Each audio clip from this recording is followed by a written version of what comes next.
हमरा बाबूजी के दिहल हाथो, बाबूजी के दिहल हाथो चढ़ेला, चढ़ेला।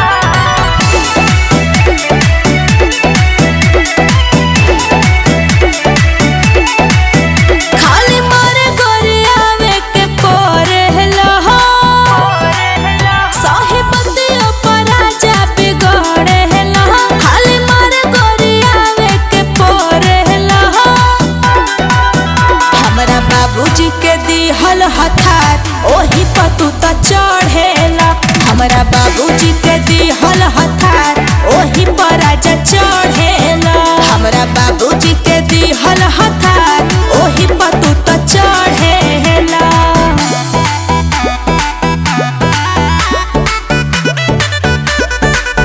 हमरा बाबूजी के दिहल हाथ ओही पर राजा चढ़ेला, चढ़ेला। एक ही हमारी नैहर के तू पवले बाड़ हो, पानी पी के दम भर गरियावले बाड़ हो।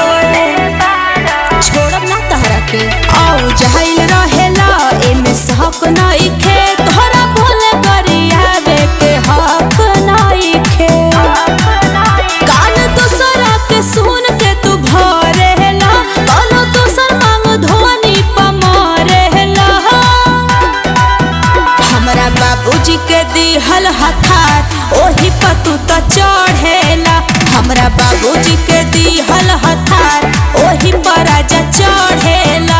हमरा बाबूजी के दिहल हथार ओही पर तू त चढ़ेला।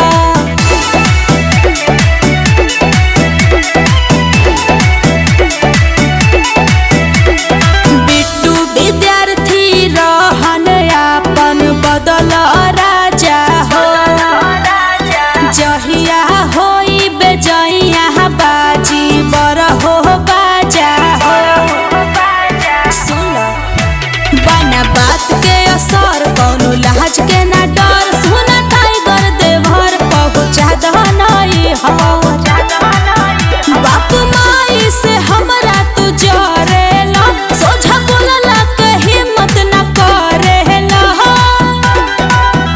ई करिश्मा के लियाइल हथार ओही पर तू त चढ़ेला।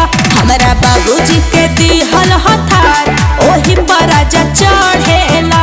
हमरा बाबूजी के दिहल हथार